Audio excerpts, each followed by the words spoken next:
Muy bien, es un gozo verles a todos. Yo no pido disculpas cuando digo que pertenezco a la vieja escuela. No pido disculpas. Pertenezco a la vieja escuela, pues mire, creo lo que dice este libro, de pasta a pasta. Lo creo todo. No lo entiendo todo, pero lo creo todo. Y lo acepto todo y procuro doblegarme a todo lo que este precioso libro dice y enseña. Creo en su inspiración, es decir, que fue escrito bajo la dirección del Espíritu Santo de Dios, por hombres de Dios. Creo en su inerrancia, es decir, que no hay error en este libro. Creo en su infalibilidad, nada de lo que dice cae en el vacío. Creo que no hay contradicción en este libro. Hay cuestiones que tenemos que estudiar y armonizar. Pero Mateo no contradice a Marcos, ni Marcos contradice a Lucas, ni Lucas contradice a Juan, o viceversa. Ni Pedro contradice a Pablo, ni Pablo contradice a Santiago, o viceversa. Ni los profetas de la antigüedad se contradijeron unos a otros, ni los libros de la ley o los libros de la sabiduría. Hay una perfecta armonía en este libro porque es la palabra de Dios inerrante e infalible,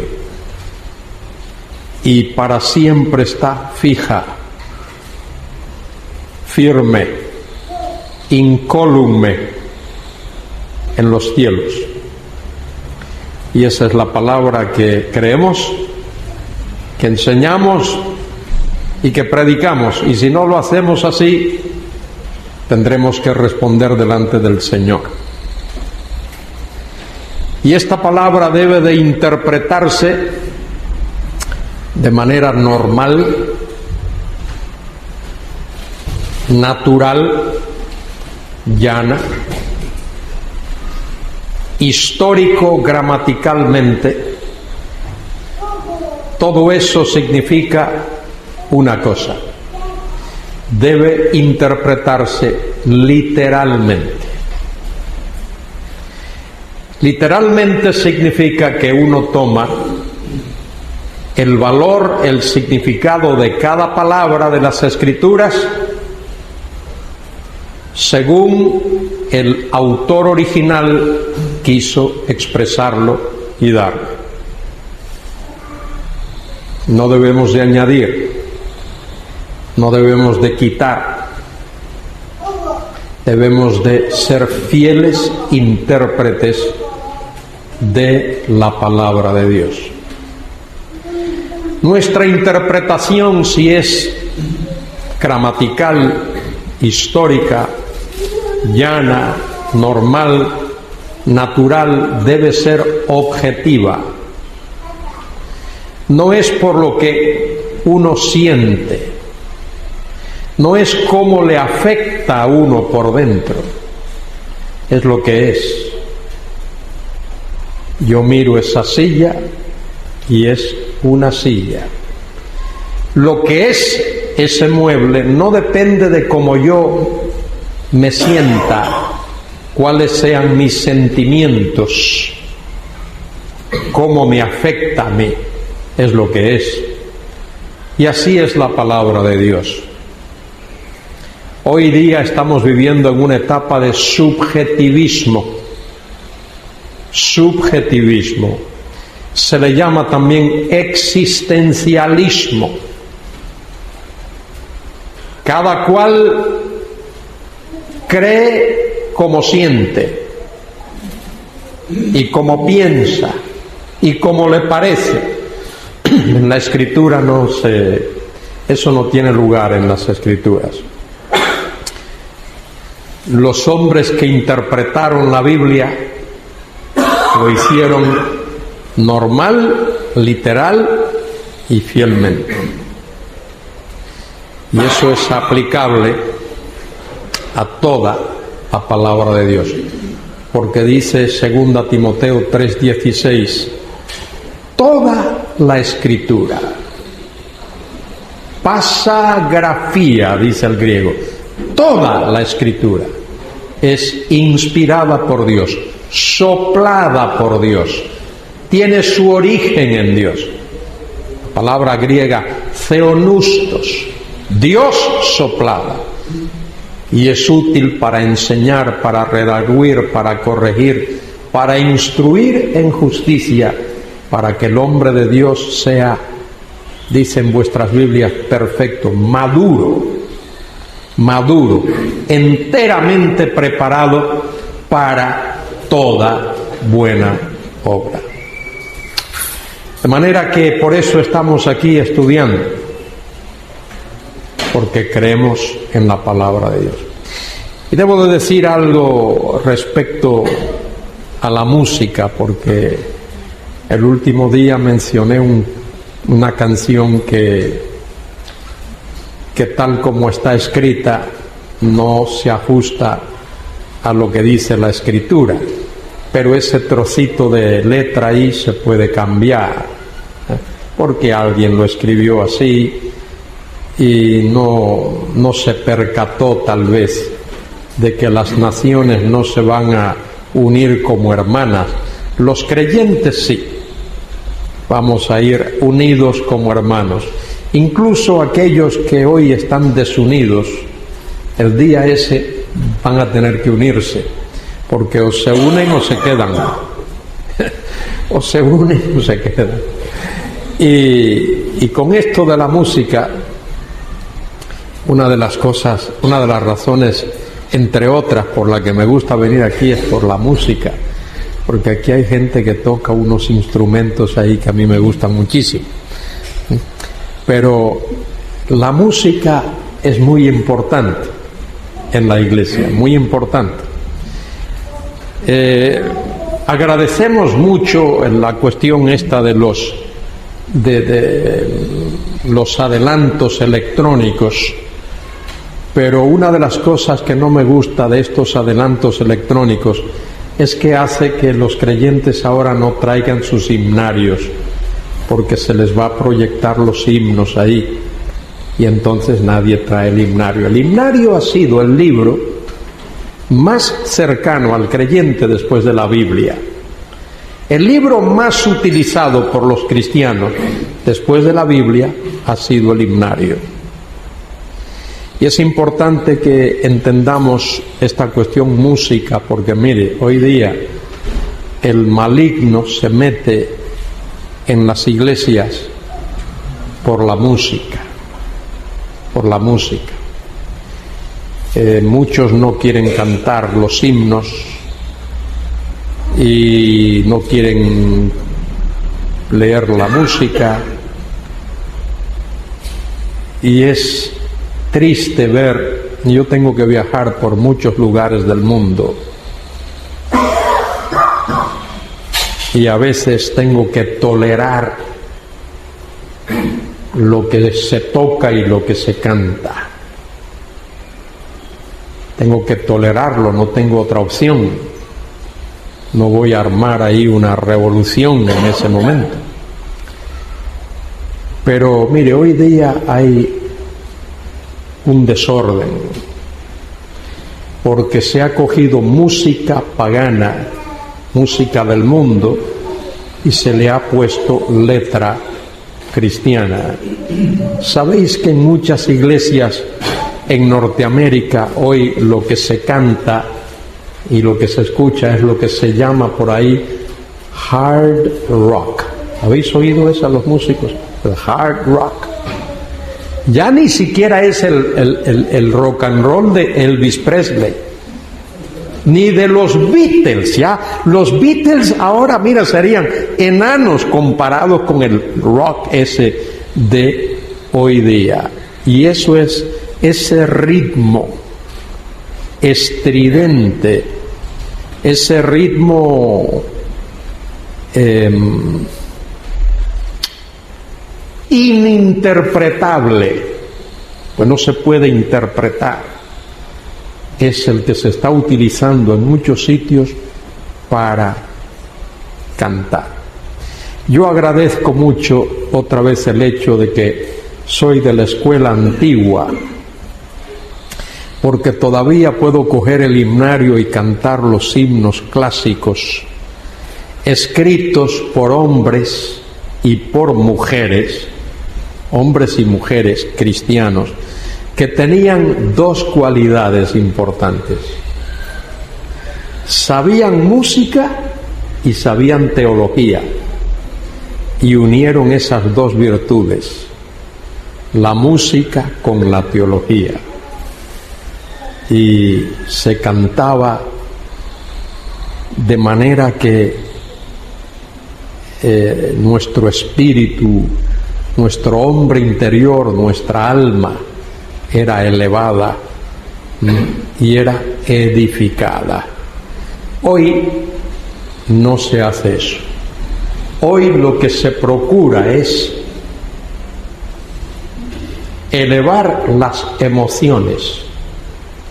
Mucha emoción, mucho ritmo, mucho movimiento. Y la gente cree que eso es adorar, y eso lejos está de ser la adoración que la Biblia nos manda a rendir a Dios. Bueno, hace años, muchos años, me leí un librito. El autor lo escribió alguien mucho, pero mucho más antiguo que yo, un tal Gregory. Y Gregory fue profesor de una universidad muy famosa en los Estados Unidos, era un creyente, y él escribió este librito pequeño, sí, pero muy útil. Se titula Las 7 leyes de la enseñanza. No voy a preguntarlo porque no creo que haya aquí un ser vivo aquí, aparte del que está hablando, que se lo haya leído. No lo creo. Y si hubiese alguien aquí que se lo haya leído, es alguien rarísimo. ¿Verdad? ¿Alguien se...? Tú lo leíste, bueno, tú eres un ser raro, ya, yo lo sabía. Creo que Flora estará de acuerdo conmigo, que eres raro. Bueno, este librito se llama así, Las 7 leyes de la enseñanza, porque comienza hablando de lo que es enseñar y comienza hablando de la ley del maestro. Hay una ley que es la ley del maestro. El maestro debe conocer lo que enseña, debe de estar empapado de lo que va a enseñar, ¿no? Saturado. Y luego hay la ley del alumno. La ley del maestro no solo dice que el maestro debe estar saturado de lo que va a enseñar, sino querer enseñar. Y luego la ley del alumno. El alumno debe querer aprender y debe de concentrarse para aprender. La tercera es la ley de la lección. La lección, cómo se estudia, uno va de lo conocido a lo desconocido. La ley del maestro, la ley del alumno, la ley de la lección. Luego, la ley del vocabulario. Si yo uso aquí palabras ajenas a vosotros y no las defino, estaríais aquí mirando los rostros sin saber de qué se está hablando. La ley del vocabulario. Luego hay la ley de la comunicación. Uno debe saber comunicar lo que uno enseña a veces por medio de audiovisuales, por medio de ilustraciones, por medio de varias cosas. Y luego la sexta ley es la ley del repaso. Lo que uno estudia tiene que repasarlo. Yo recuerdo cuando estudiaba en la escuela bíblica y en el seminario y en la universidad, tomaba notas de lo que mis profesores decían y eran puros garabatos, pero luego llegaba a casa y lo pasaba en limpio, y repasaba esas notas. Esa es la ley del repaso. Y luego el maestro en clase repasaba también lo que se había estudiado el día antes o 2 o 3 días antes. Y luego finalmente, ¿cuál sería la séptima ley? La ley del examen. Porque si uno no se examina, uno no sabe si sabe. Uno no sabe si de verdad ha aprendido si no se examina. Bueno, yo quiero en esta noche solo aplicar la sexta ley, que es la ley del repaso. Esta noche deberíamos de hablar, espero que haya tiempo, si no hoy lo haré mañana, sobre las resurrecciones. Pero pensé que sería de mucho valor para vosotros y para mí también darle un repaso a lo que hemos visto hasta ahora. Y vamos a hacerlo, vamos a darle un repaso a esos temas que hemos estado estudiando durante estos días. Hemos estado hablando de escatología. Escatología tiene que ver con los acontecimientos de los postreros tiempos, porque la palabra escato significa últimas cosas, y la palabra logía es el estudio de las últimas cosas. De eso hemos estado hablando y hemos visto algunos temas de este estudio. Comenzamos hace unos días estudiando Israel, el pueblo, la nación de Israel. O sea, no es la iglesia, es la nación de Israel. Se le llama nación de Israel porque el hijo que Dios escogió de los 2 hijos de Isaac, Esaú y Jacob, de esos 2, Dios escogió a Jacob. Y después de aquel encuentro con él, en Peniel, Dios le cambió el nombre para Israel. Y ese es el nombre de la nación. Y es el nombre de la tierra que Dios prometió a Abraham. Muy bien, hablamos de los pactos como la base de la escatología. Mire qué importante. La base del estudio de la escatología es los pactos, y comenzamos con el pacto abrahámico. Ese es el padre de todos los pactos: pacto abrahámico, pacto davídico, nuevo pacto. Y luego la iglesia. La iglesia no es Israel. Israel es Israel, la iglesia es la iglesia. Y vimos la iglesia en el plan eterno de Dios, en la profecía, su inauguración y su definición. Entre paréntesis, a ver cómo estáis vosotros. ¿Cómo defines tú la iglesia?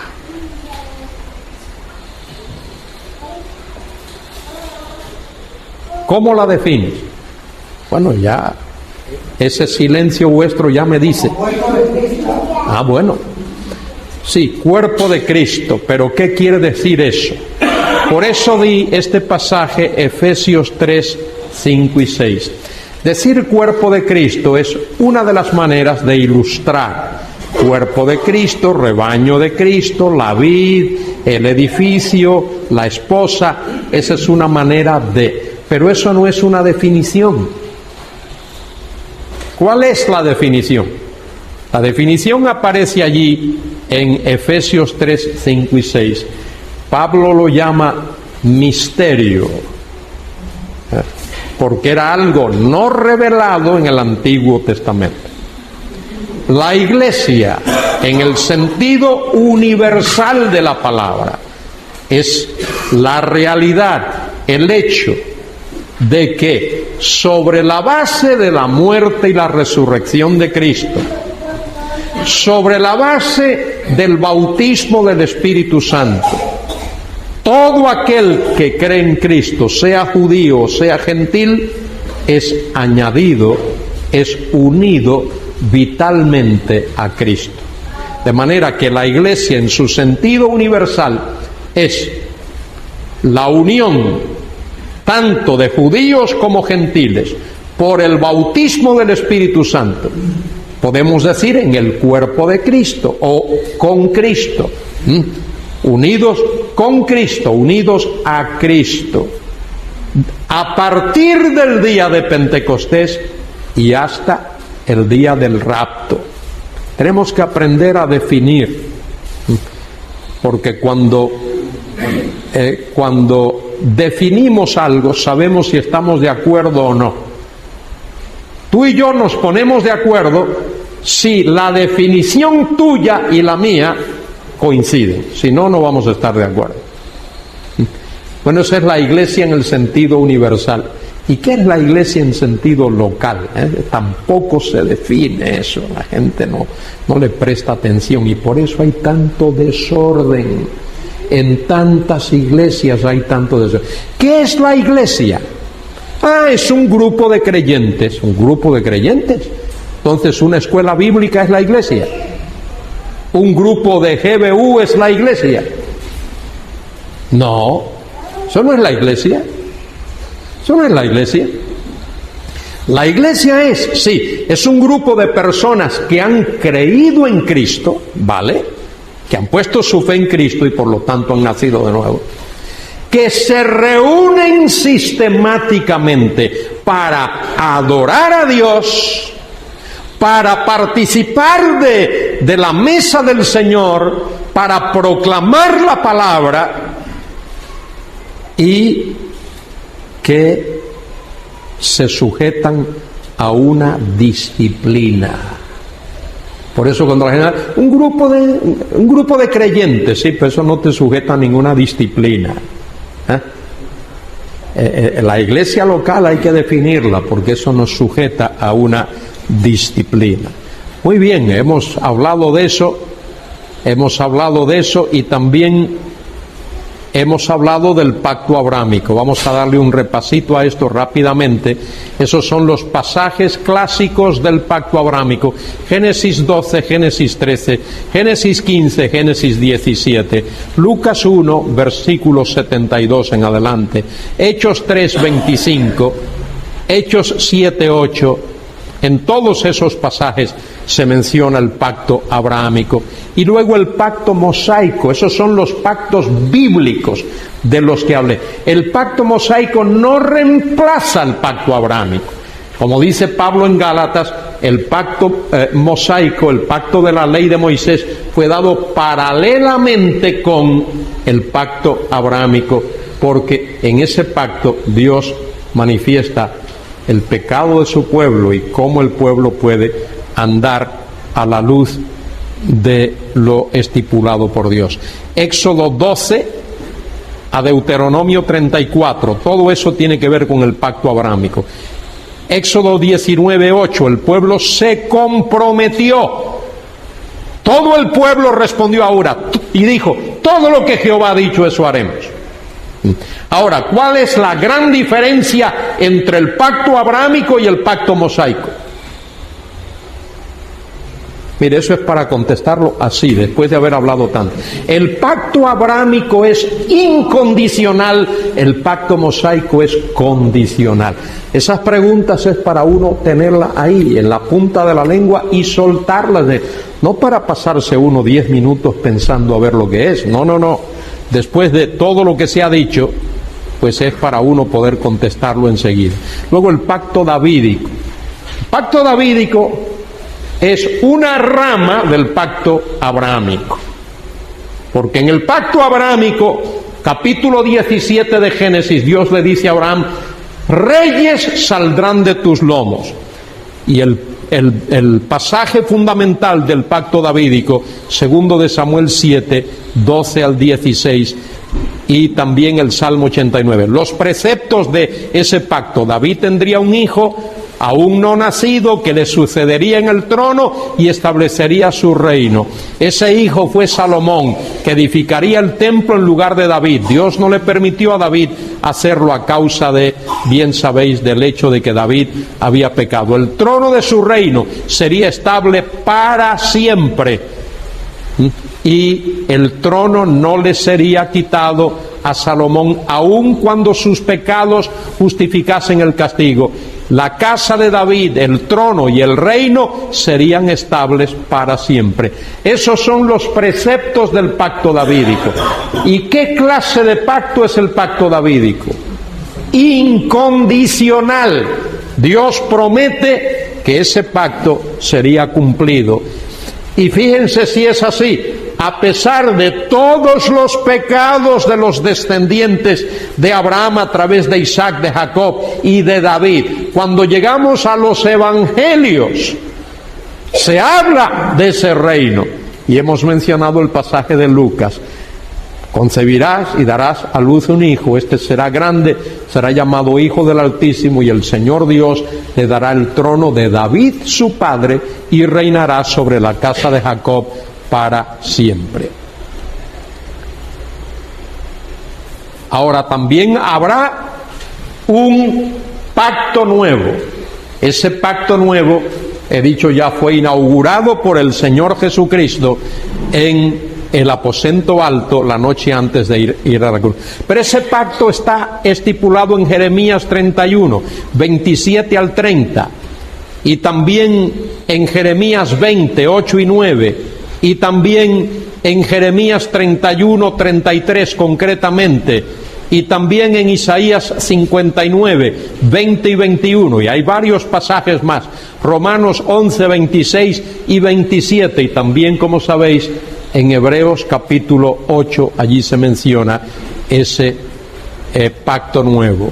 Ese pacto nuevo tiene que ver con perdón, tiene que ver con arrepentimiento, con perdón, con regeneración, con bendición, cuando el pueblo mire al Mesías y se convierta a él. Pero nosotros ahora estamos disfrutando de los preceptos de ese pacto, no en lugar de Israel. Israel tendrá su parte y sus bendiciones derivadas de ese pacto. Nosotros disfrutamos de ese pacto porque somos hijos espirituales de Abraham, y por lo tanto el Señor nos ha dado esa bendición. Luego hablamos del día del Señor, hablamos de los tiempos de los gentiles, hablamos de la gran tribulación, hablamos del arrebatamiento de la iglesia, y mencioné esto de pretribulacional para aquellos que no lo captaron. Pretribulacional tiene que ver con el rapto, que el rapto tendrá lugar antes de la tribulación. Eso es lo que nosotros creemos, es lo que yo creo. Creo que es lo que don Manuel cree también. Él no me lo ha dicho, pero creo que es lo que él cree también. Mi tribulacional es aquellos que creen que el rapto tendrá lugar en medio de la tribulación. ¿Por qué dicen eso? Algunos muy buenos creyentes conservadores, porque creen que los 3 primeros años y medio son los años de paz. Que los 3 primeros años y medio serán años de paz, y los 3 segundos años y medio será propiamente hablando la tribulación. mi interpretación de esos pasajes y la de Pentecost y Walvoord y Ryrie y otros es que los 7 años son de tribulación, que el período de paz falsa precede a la tribulación, es antes de la tribulación, tiene lugar entre el rapto y cuando comience la tribulación. Y otros creen que la tribulación es el rapto es después de la tribulación, que la iglesia va a pasar por la tribulación. Principalmente dicen esto por 2 razones. Una es una razón hermenéutica. Alegorizan los pasajes que tienen que ver con el tema. Y uno de los problemas de alegorizar la Biblia es que uno pierde el control. Si hay más de un intérprete, habrá más de una interpretación. La virtud de interpretar la Biblia literalmente, normalmente, llanamente, de manera histórico-gramatical, es que habrá una interpretación. Habrá una interpretación, no habrá más de una. El intérprete tiene control. En la alegoría, el intérprete no tiene control. De manera que una razón es una cuestión hermenéutica. La segunda es relacionada con la primera, que los pasajes que hablan en la Biblia de las tribulaciones humanas que los cristianos vamos a tener. Cristo dijo, en el mundo tendréis aflicción. Estos señores lo aplican a la tribulación final, que no puede ser porque Cristo en Mateo 24:21, cuando habla de la gran tribulación, dice que será una tribulación sin precedentes. No ha habido una tribulación como esa, ni la habrá después. Y los juicios de la gran tribulación, de la tribulación escatológica, serán juicios sobrenaturales. Será la mano de Dios interviniendo en los asuntos de la humanidad. Y son los juicios descritos en el libro del Apocalipsis.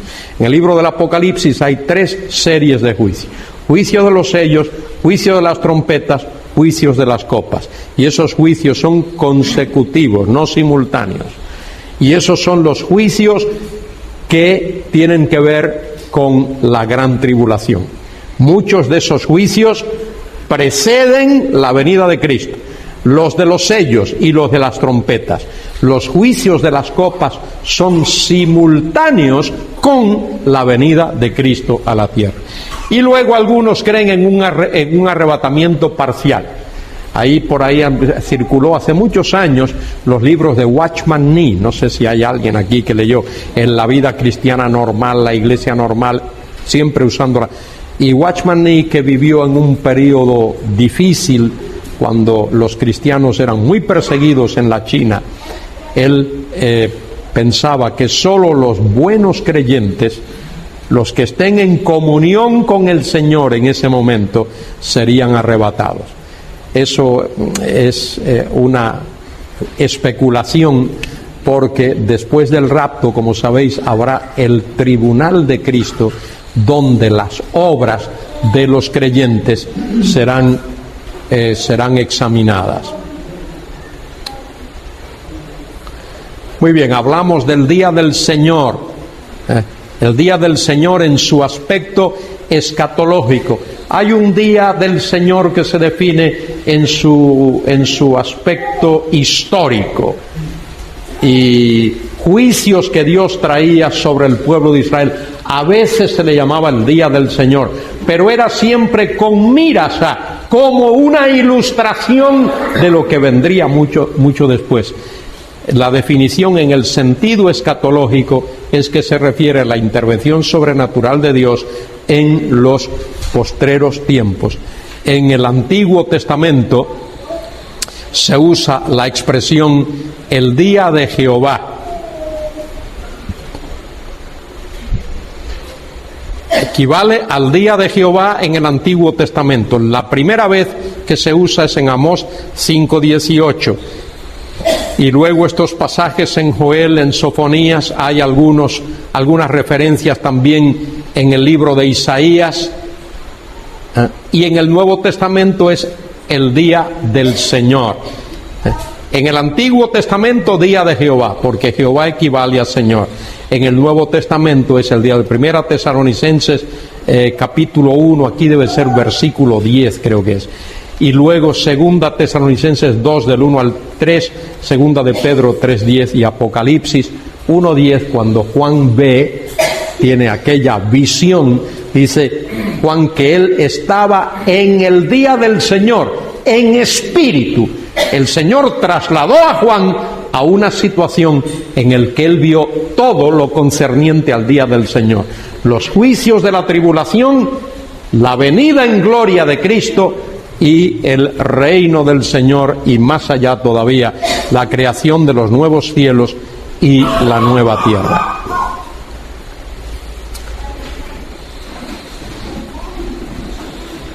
De manera que el día del Señor escatológicamente tiene que ver con los acontecimientos que tendrán lugar. Esto es importante, mire, inmediatamente antes de la venida de Cristo, simultáneamente con la venida de Cristo e inmediatamente después de la venida de Cristo.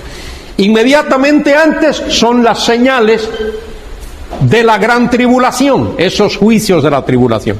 Simultáneamente con la venida de Cristo son los juicios de las copas, y lo que va a pasar inmediatamente después de la venida de Cristo es el establecimiento del reino, el milenio, y luego el juicio del gran trono blanco, cuando el Satanás es echado en el lago de fuego, etcétera, y luego la creación de los nuevos cielos y la nueva tierra.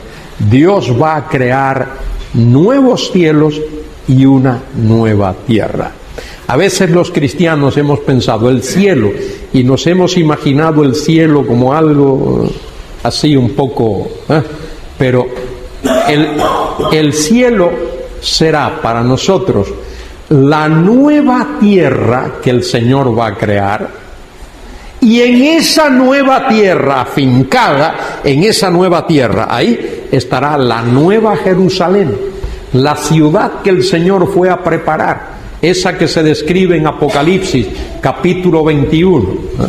Allí se habla del trono y del río que fluye del trono y del árbol de la vida que está a ambos lados del río, y de las calles y de los muros y de las puertas y todo eso. Bueno, eso será el cielo para los creyentes. Allí estará el Señor y allí estaremos con Él y allí le veremos cara a cara. Hemos hablado también de los tiempos de los gentiles, los tiempos de los gentiles. Lucas 21-24, el periodo de tiempo que transcurre entre la destrucción de Jerusalén, año 586, y la segunda venida de Cristo en gloria a la tierra. ¿Por qué esa fecha? Porque en el año 586, con la destrucción de Jerusalén, Israel perdió su independencia y hasta el día de hoy no la ha recuperado de manera completa. Sigue dependiendo de naciones fuertes que la protegen y que la ayudan. Y los tiempos de los gentiles culminarán cuando Cristo venga otra vez. La mejor manera de pensar en esto es recordar la estatua de Daniel capítulo 2. La cabeza de oro, el reino babilónico, Nabucodonosor, 586. Luego, Medo-Persia, greco-macedónico, el imperio romano, y luego los pies de barro y la piedra esa que representa la segunda venida de Cristo. Contrario a los que creen los amilenaristas. Los amilenaristas creen que esa piedra que golpea la imagen representa la primera venida de Cristo. Absurdo. Cuando Cristo vino la primera vez, Él no destruyó al imperio romano. En un sentido, el imperio romano lo destruyó a Él. Y Él no terminó con los reinos de la tierra. Cuando esa piedra golpea esa imagen que representa los reinos del mundo, el imperio gentil del mundo, esa piedra va a moler, a triturar, a pulverizar todos los componentes de esa imagen: el barro, el hierro, el bronce, la plata, el oro, y el viento se lleva todo eso y esa piedra se convierte en un gran monte que abarca, que cubre toda la tierra, y eso representa el imperio, el reino terrenal de Cristo en esta tierra. ¿Qué más hemos visto? Hemos hablado también de la gran tribulación, la semana 70 de Daniel. De esto hemos hablado. La gran tribulación equivale a la semana 70 de Daniel. Es resumida por Cristo en Mateo 24, eso lo vimos también. Mateo 24, cómo el Señor resume ahí Daniel 9:27. Pero es descrita esa semana, esa gran tribulación, en detalle en los capítulos 6 al 19 del Apocalipsis. Daniel 9:27 es el enunciado, la declaración, resumida por Cristo en Mateo 24 y luego descrita en detalle en los capítulos 6 al 19 del Apocalipsis.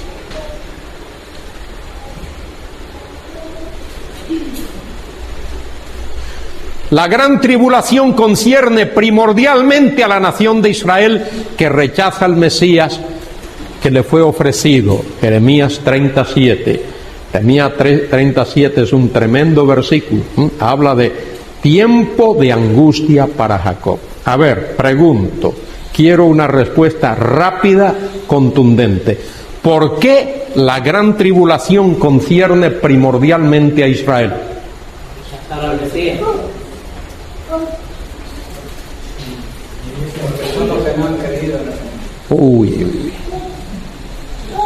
Porque 70 semanas están determinadas sobre tu pueblo y sobre tu santa ciudad. ¿Y qué fue lo que puse antes de esto?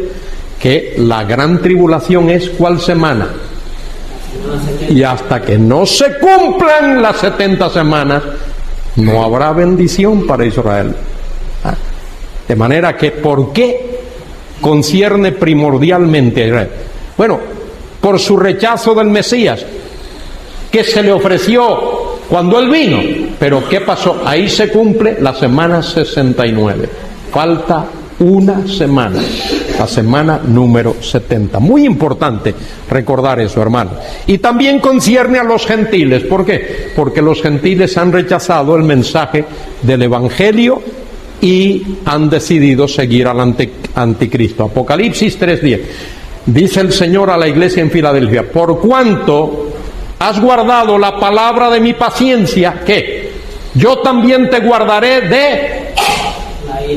No dice de la hora de la prueba. No dice te guardaré de la prueba, porque los postribulacionistas creen que la iglesia va a ser guardada a través de la prueba. Pero eso no es lo que dice el texto. El texto dice, te guardaré de la hora misma de la prueba, que ha de venir sobre el mundo entero. Y luego, ¿qué sigue? ¿Qué palabrita sigue? La palabrita muy importante. Para. Propósito. ¿Para qué? Para probar a los moradores de la tierra. Y los moradores de la tierra, mire esa palabrita, moradores de la tierra, en el griego es la palabra katoikuntes. Katá es una preposición que se usa ahí como prefijo, que indica algo que va hacia abajo. Y oikuntes es de oikeo, que significa habitar, como uno que habita en su casa. Katoikuntes, los moradores de la tierra, se refiere a personas, mire, cuya mente, corazón, anhelo, deseo, quehacer, interés, todo eso es la tierra. No quieren saber del cielo, ni de Dios, ni de la salvación, ni del perdón, ni de Cristo, ni de la Biblia. No les interesa. Lo único que les interesa es la tierra, para seguir haciendo lo que han estado haciendo hasta hoy. ¿Qué más hemos visto hasta aquí? Bueno, hemos visto lo del rapto de la iglesia, he hablado de esto, el traslado de la iglesia, el cuerpo de Cristo a la casa del Padre, es decir, al cielo. Hay 4 posturas respecto del rapto. De esto hemos hablado ya, de alguna manera. Parcial, creen que solo los buenos cristianos, ya lo hemos visto. Postribulacional, que la iglesia pasará por la tribulación. Otros creen que la iglesia será arrebatada en medio de la tribulación, ya lo he explicado, y por supuesto nuestra postura es pretribulacional. Unos creen que la iglesia no pasará por la tribulación, sino que será arrebatada antes. Esa es la postura que entendemos como correcta. De esto no hemos hablado, de esto vamos a hablar mañana. Pero vamos a ver algo respecto de la resurrección. De esto vamos a hablar mañana. Segunda venida de Cristo y el milenio.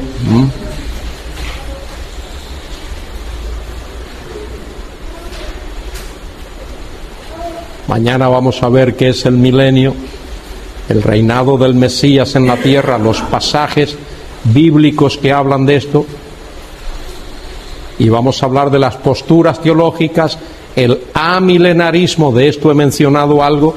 Esta A que está ahí significa sin o no, es decir, que no habrá ningún reinado terrenal de Cristo, que el reino se está cumpliendo ahora en la iglesia, que la iglesia reemplaza a Israel, y como he dicho ya, el amilenarismo utiliza el sistema alegórico para interpretar, y por eso cae en ese error. El postmilenarismo cree que habrá un periodo de paz en la tierra, paz universal, después del cual Cristo regresará. Esa paz tiene que ver con el hecho, según ellos, de que habrá una evangelización del mundo por parte de la iglesia. Y lo que no se dan cuenta es que cada año que pasa nos quedamos atrás. Hoy mismo dicen que la cristiandad, ahí se incluye todos los grupos, es como el 8% de los habitantes de la tierra. Así es que si esos todos fuesen creyentes de verdad, mire todavía el tramo que habría que recorrer. De manera que eso no es una postura correcta. Creo que esta es la postura correcta que vamos a ver. Es la creencia que las profecías, tanto del Antiguo como del Nuevo Testamento, deben de interpretarse de manera natural, normal, literal, que Israel y la Iglesia no son la misma cosa, que hay una esperanza futura para Israel y que habrá un reino literal de Cristo en la tierra. De esto vamos a hablar, como he dicho, ya mañana. Ahora quiero que hablemos un poquito de la resurrección. La resurrección, o tal vez mejor, resurrecciones. Resurrecciones. El Antiguo Testamento enseña que los muertos resucitarán. ¿Alguien conoce algún pasaje del Antiguo Testamento que enseñe que habrá resurrección de muertos? Daniel 12, por ejemplo. Bueno, Daniel 12, lindo pasaje, muy bien. Daniel 12. Daniel 12 habla allí, ya que se menciona este texto, vamos a buscarlo. Daniel capítulo 12.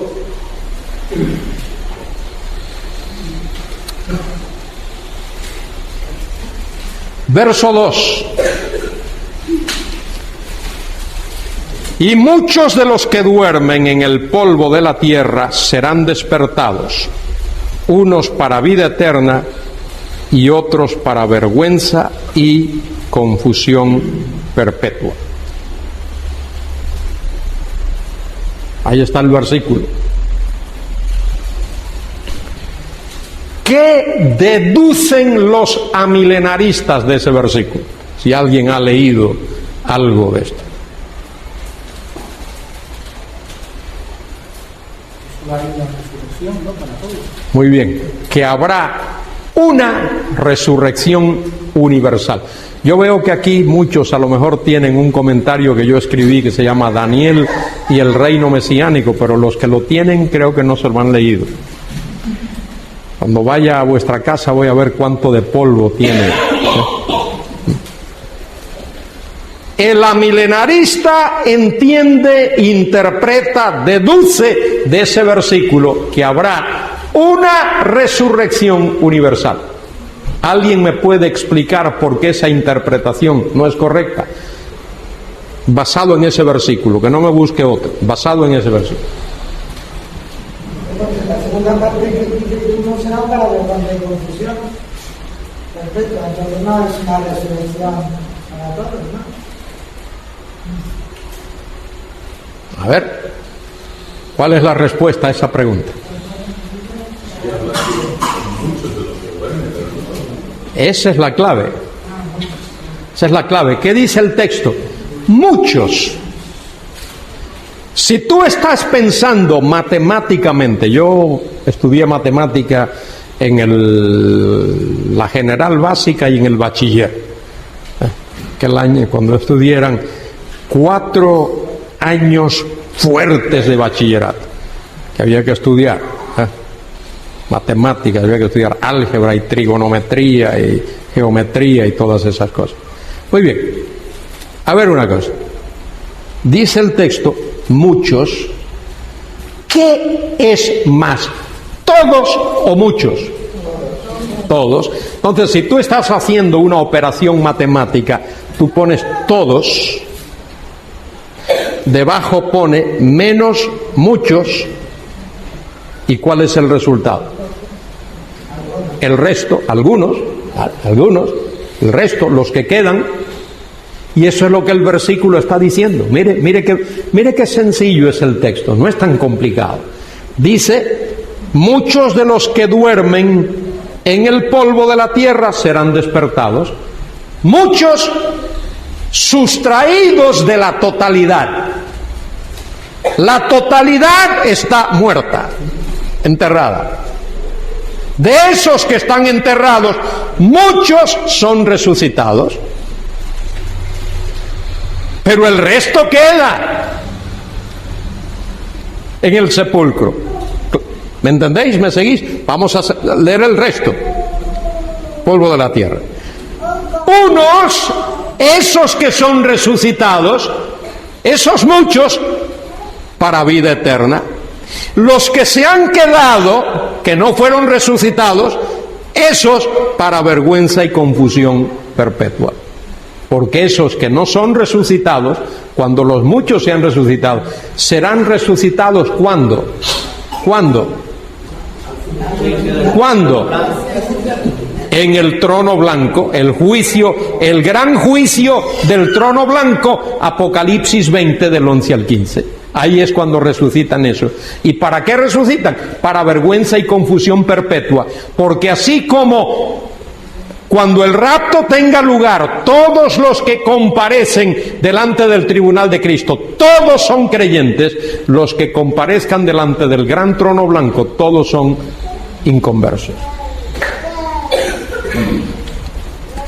Muy bien, la resurrección. Tanto el Antiguo como el Nuevo Testamento enseña que habrá una resurrección. Ya hemos visto Daniel 12:3, Filipenses 3:20 y 21, Juan 5:28, 29. Tremendo pasaje ese de Juan 5. Mire lo que dice el Señor ahí. San Juan capítulo 5, versículos 28 y 29. Dice el Señor: no os maravilléis de esto, porque vendrá hora cuando todos los que están en los sepulcros oirán la voz del Hijo de Dios. Y los que hicieren lo bueno, eso equivale a los muchos de Daniel, saldrán a resurrección de vida.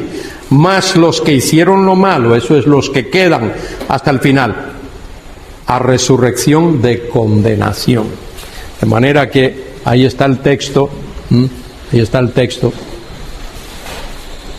Los versículos, la Biblia habla de 2 clases de resurrecciones. Dos clases. Dos clases. Habrá una primera clase, aunque la Biblia no usa la palabra clase, yo tengo que usarla teológicamente para explicar esta cuestión. Habla de una primera clase y de una segunda clase.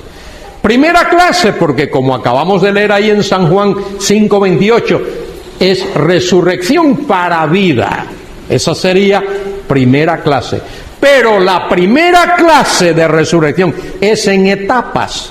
No resucitan todos el mismo día, no resucitan todos a la vez.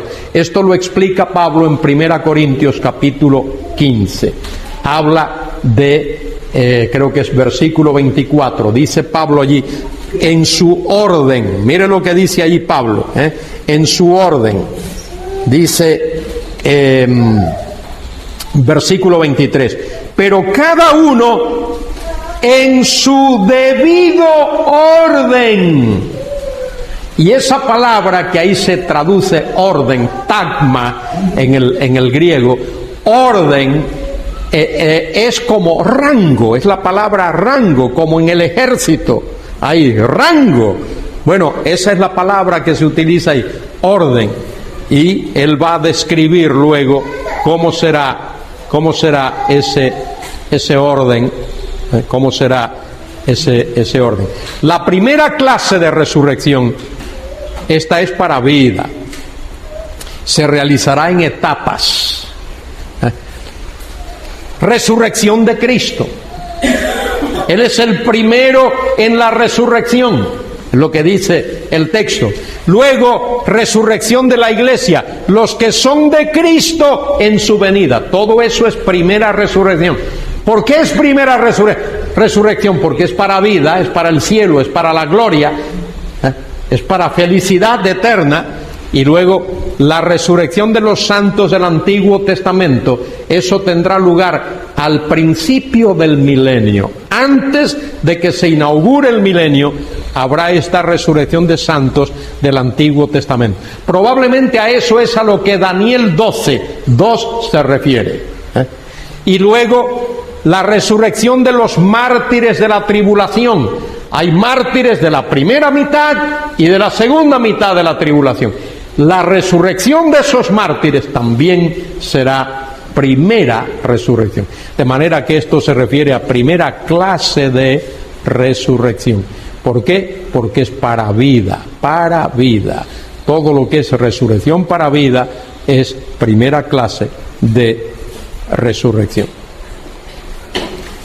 Luego la segunda clase será para condenación. Apocalipsis 20, del 11 al 15. Ese es un pasaje triste y doloroso.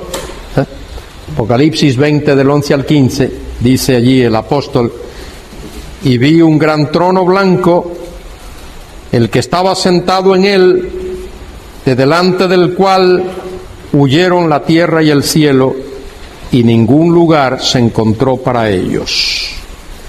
Y vi a los muertos, grandes y pequeños, de pie ante Dios.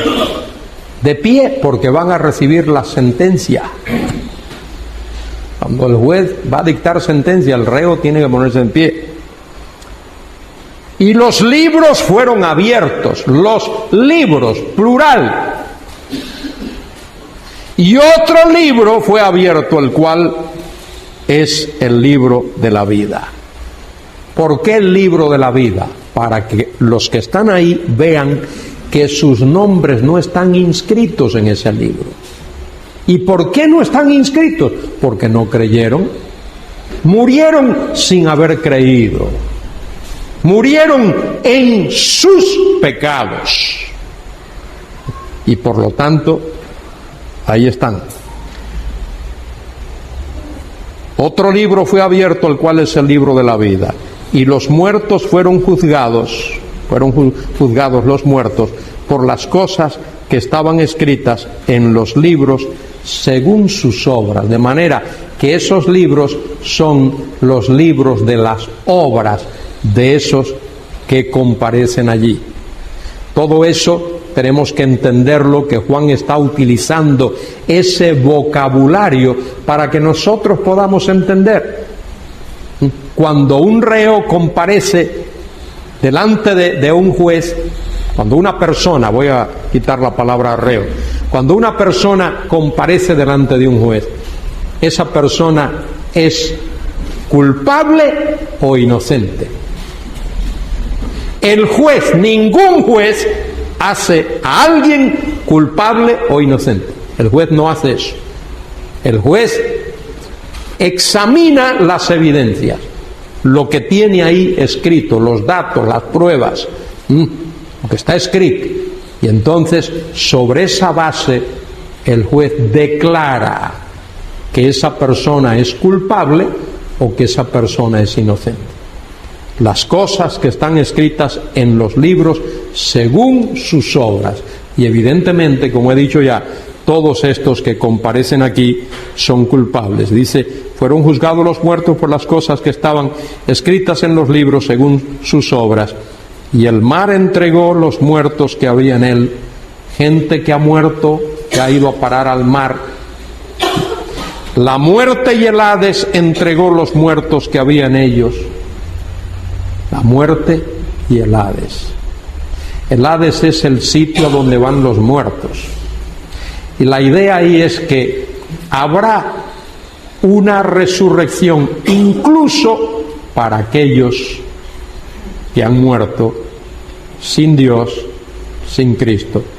¿Por qué es esto? Porque cuando Dios creó al hombre, formó su cuerpo del polvo de la tierra, y luego Dios sopló en el hombre el nefish, el soplo de la vida. El hombre fue un alma viviente. Dios sopló, la palabra soplo, ruach, espíritu, y el hombre fue un nefish viviente, un ser viviente, un ser viviente.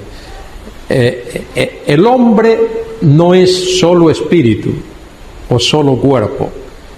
El ser humano es la unión de espíritu con cuerpo, de una parte espiritual y una parte física.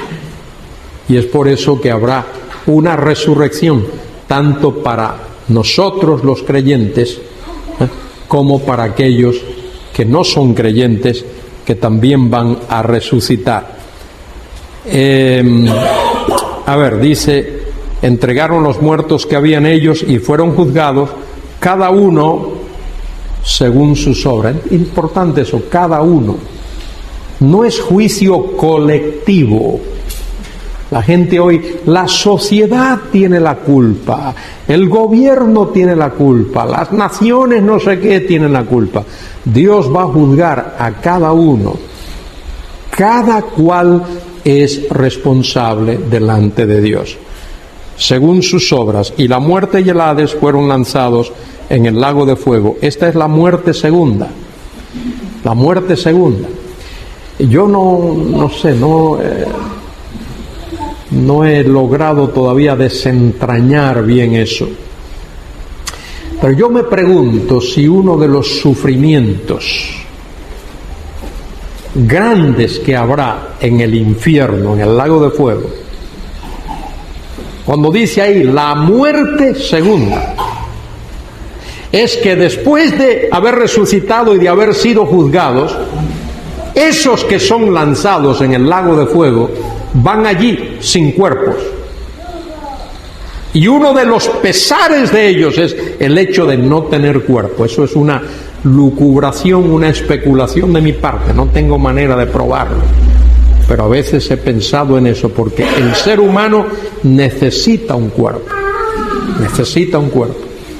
Eso es parte de su ser. Eso es parte de su propia existencia. Y me pregunto yo si ese sufrimiento que se va a experimentar en el lago de fuego por los que estén allí es por el hecho de que sus personalidades están allí, sus espíritus estarán allí, estarán sufriendo por toda la eternidad, pero no tendrán un cuerpo. Por eso es la muerte segunda. Bueno, sí, sobre esto de esta es la muerte segunda. La muerte segunda. Y el que no se halló inscrito en el libro de la vida fue lanzado en el lago de fuego. En 1 Corintios capítulo 15, Pablo habla ampliamente acerca del tema de la resurrección. Y ese es un pasaje tremendamente importante. Pablo basa la resurrección, toda resurrección está basada en la resurrección de Cristo. Porque en tiempos de Pablo, allí en Corinto, había algunos que negaban la resurrección. En el primer siglo hubo muchas herejías. Algunos, Himeneo y Fileto, Himeneo y Alejandro, decían, no este Alejandro, aquel de allá, que la resurrección ya era, que ya había pasado, que no habría más resurrección. Y Pablo condena eso. Pablo condena eso. Eso era en Éfeso, porque Pablo escribe a Timoteo de ese tema. Evidentemente allí había muchas herejías. Y en Corinto también el gnosticismo había comenzado a dar sus primeras señales de existencia. Y Pablo explica allí esto de la resurrección y lo basa en la resurrección de Cristo. Si se predica de que Cristo resucitó de los muertos, versículo 12, ¿cómo dicen algunos entre vosotros que no hay resurrección de muertos? Y evidentemente algunos en la iglesia en Corinto, donde había tantas herejías, y entre paréntesis, donde había tantos brotes carismáticos, la gente quiere hacer mucho de esto, que se fijen que ese carismatismo en su génesis, en su origen, dio pie a muchas herejías. Y luego Pablo explica en el resto del pasaje por qué hay resurrección. Si Cristo no resucitó, estamos muertos, estamos perdidos. Vana es nuestra fe, vana es nuestra predicación, estamos perdidos, y los que han creído también están perdidos. ¿Por qué? Porque la resurrección de Cristo es fundamental para nuestra salvación. ¿No lo dice así Romanos 4:25? ¿Qué dice Romanos 4:25? Que Él fue entregado por nuestros pecados, pero resucitado para nuestra justificación. Si Cristo no resucitó de los muertos, señores, estamos perdidos. Es más, esta reunión o reuniones que hemos tenido aquí esta semana han sido tonterías, absurdas. Cuando nos reunimos los domingos, absurdo, tontería, debemos de estar haciendo otra cosa.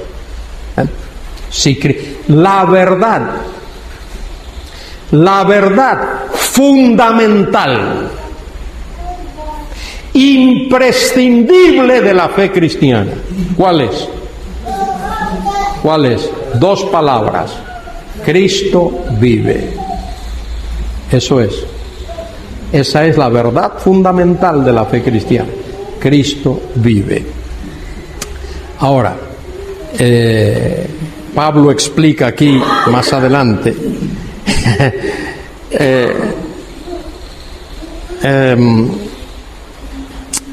capítulo 15. Mira el versículo 35. Mira el versículo 35 del capítulo 15 de 1 Corintios.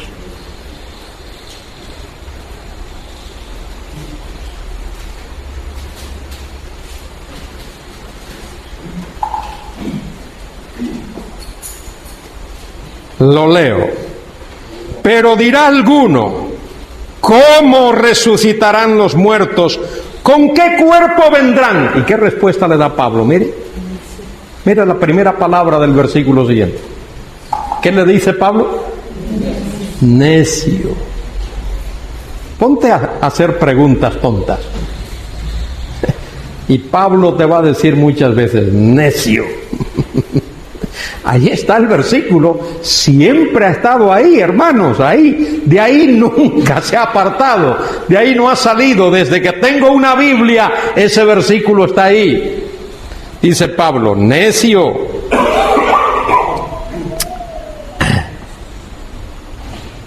Lo que tú siembras no se vivifica si no muere antes. Planta un granito de maíz, millo, como le llaman aquí, millo. Planta un grano. ¿Cuándo va a surgir la plantita? Después de que ese granito ha muerto. Tiene que morir ese grano. Y cuando muere, la vida que tiene dentro ese granito surge. Surge.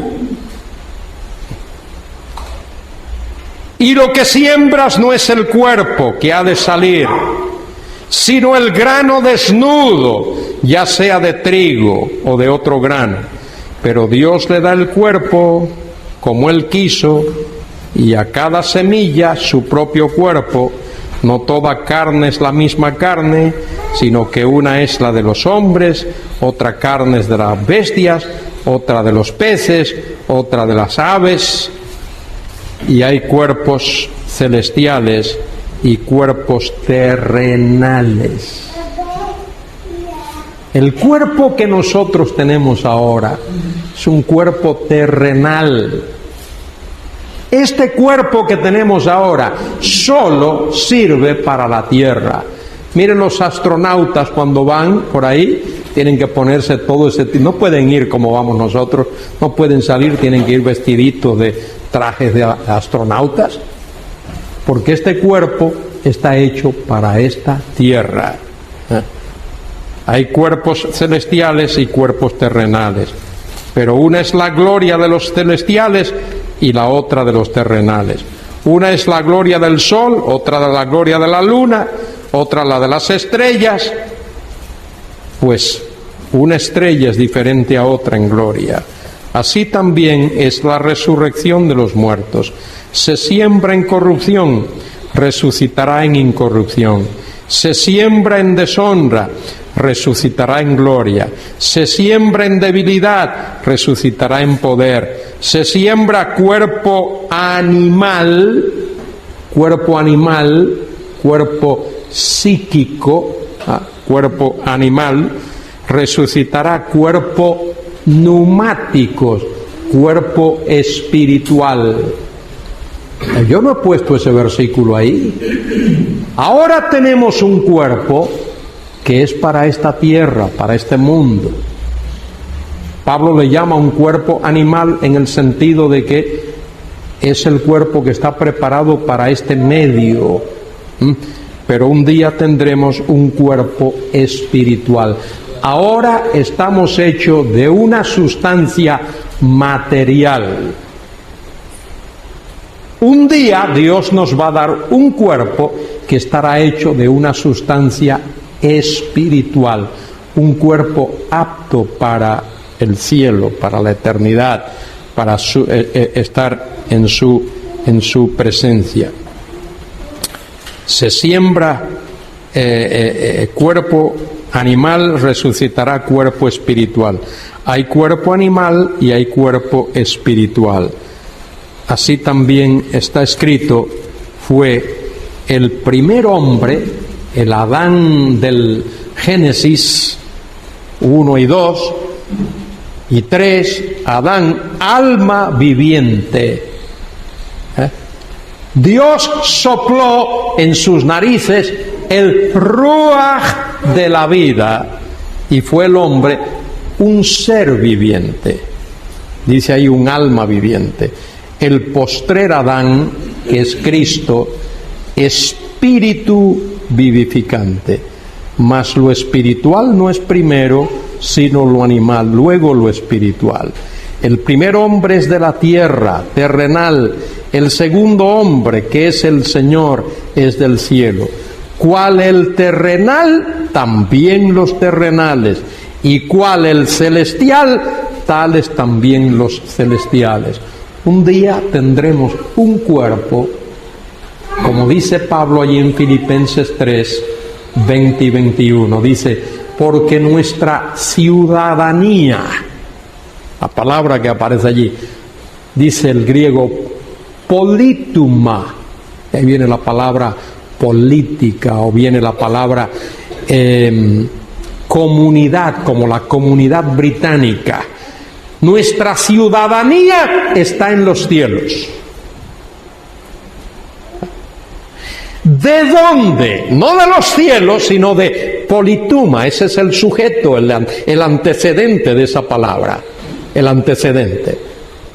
De esa polituma, de esa comunidad, de donde esperamos, de ahí esperamos al Señor, nuestro Salvador, Jesucristo. Dice Pablo, el cual transformará este cuerpo de nuestra humillación, este cuerpo que ha sido humillado por el pecado, y lo transformará. Habrá una metamorfosis, lo transformará en un cuerpo semejante al cuerpo de la gloria suya. Yo soy de los que piensan, esto lo aprendí de un maestro mío, tremendo profesor, Chester Woodring, anciano de una de nuestras asambleas en Dallas. Tremendo maestro, me enseñó cosas tremendas, cosas que ahora yo reflexiono y digo, qué barbaridad. Él nos decía, cuando estuve leyendo el pasaje hoy en San Juan 20, cuando el Señor apareció a María Magdalena, y dice que el verbo que usa allí es doqueo. A Magdalena le pareció, lo confundió. María Magdalena lo confundió con el hortelano. Y Chester Woodring nos decía, el Señor que vamos a ver no se parece en nada a un hortelano.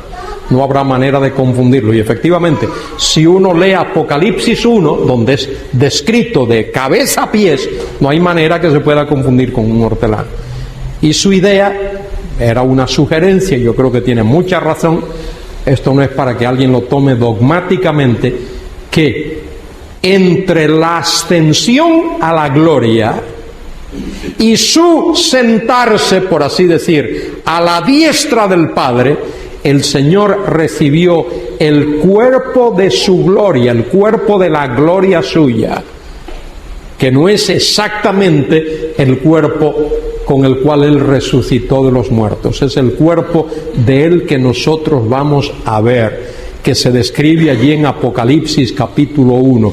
Su cabeza, su cabello, sus ojos, sus lomos, su vientre, sus piernas, sus pies de bronce bruñido. Y ahí no se habla nada de que las marcas de los clavos. Yo sé que eso a veces pesa un poco en nosotros, porque esperamos que cuando lleguemos al cielo vamos a poder identificar al Señor por las marcas de los clavos en sus manos y la herida en su costado. La Biblia no dice eso. Dice que verán aquel que traspasaron, pero no verán, no dice que lo identificaremos, pero sí lo identificaremos como está descrito allí en Apocalipsis capítulo 1.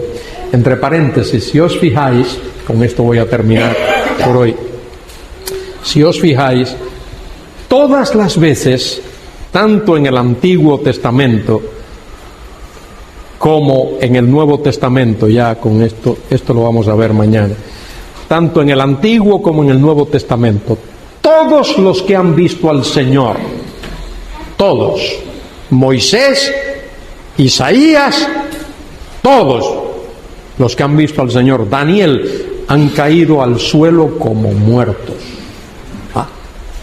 Han caído al suelo como muertos por el poder y el resplandor y la gloria y la santidad de su presencia. Digo esto por esta cuestión que yo oigo por ahí de los carismáticos, que el Señor me dijo, que oí la voz, que lo vi no sé dónde, que tuve, y siguen sonrientes, muy campantes, como si nada hubiese ocurrido. Y yo lo que os digo es, leed la Biblia y ved que todo aquel que ha tenido la experiencia de haber visto al Señor, todos, sin excepción, han caído al suelo como muertos. Porque Él es santo, santo, santo, glorioso. Y ese es el Cristo que esperamos. Ese es el Cristo en cuya presencia anhelamos estar. Y vamos a estar. Y lo vamos a ver su rostro. Y vamos a tener su nombre escrito. Amén. No hay preguntas esta noche, ¿verdad que no? Por ahí había una escrita, ¿no? Ah, sí, es verdad. Mire que había una aquí. Gracias, don Manuel. En el arrebatamiento,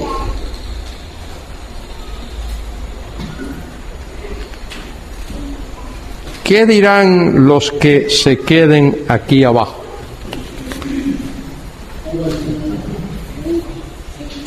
¿Qué dirán? Yo no sé lo que dirán porque la Biblia no nos dice. Podemos especular. Podemos especular. Si alguien quiere especular conmigo, pues yo lo invito a especular. Dirán, algún extraterrestre se los llevó. Hubo una invasión de Marte o de un planeta de eso por ahí y se los llevó. Pero mire, la gente se va a reír de Janeiro en esos días, ¿eh? La gente no, como que nada, como nada. Eso de que la gente va a estar alborotada y todo eso, nada. La gente va a pensar que hubo secuestros, pero no van a alborotarse como a veces nosotros pensamos que la gente se va a alborotar. Yo no creo que va a haber nada de eso. Sencillamente lo van a atribuir a causas naturales, y supongo que después lo lamentarán. Me recuerdo, creo que es en el capítulo 12 de San Juan, donde el Señor hace una oración al Padre Celestial y dice que se escuchó una voz del cielo que decía: lo he glorificado y lo glorificaré otra vez. El Señor ora al Padre que glorifique al Hijo. Allí hay un grupo grande, una multitud de personas, pero la mitad de los que estaban allí, que oyeron lo mismo, dijeron: un ángel le ha hablado. La mitad dijo: un ángel le ha hablado. Y la otra mitad dijo: tronó. Un trueno. Fíjese la diferencia entre una cosa y otra. Y tenemos que entender que el que no quiere creer, no quiere creer. Hay personas ahora mismo, y la habrá después, particularmente en el tiempo de la tribulación, que sellan su destino eterno. Hay personas que sellan su destino eterno y dicen: no quiero creer, no me interesa, no quiero saber. Sellan su destino eterno. Por supuesto, el rapto es o será un acontecimiento lo suficientemente importante para que muchos respondan. Pero os voy a leer algo y con esto terminamos. Os voy a leer lo que Pablo escribió a los tesalonicenses, precisamente hablando de ese periodo, de ese tiempo. Segunda a los Tesalonicenses 2.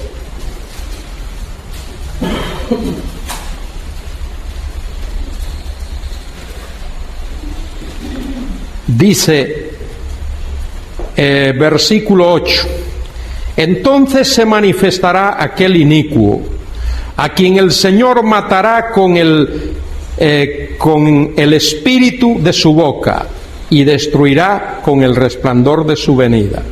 Inicuo cuyo advenimiento es por obra de Satanás, con poder y señales y prodigios mentirosos, y con todo engaño de iniquidad, para los que se pierden.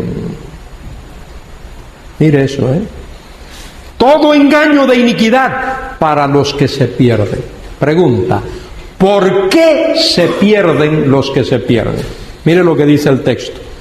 Por cuanto no recibieron. La palabra recibir ahí es de un verbo griego, lambano, que significa dar la bienvenida. No recibieron el amor de la verdad para ser salvos. Rechazaron la verdad.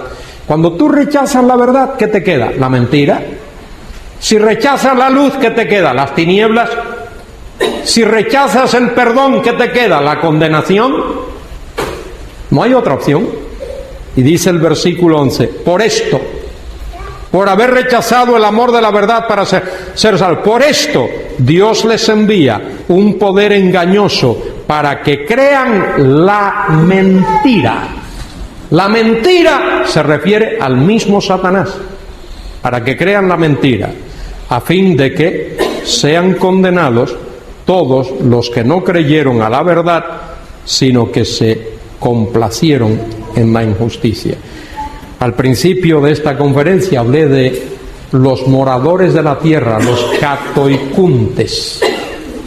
Catoicuntes se refiere, lo repito, a personas cuya mente, cuyo corazón, cuya conciencia, cuyos anhelos, deseos, actividades, quehacer atractivo es la tierra. No quieren saber de otra cosa. Y esos han sellado su destino eterno.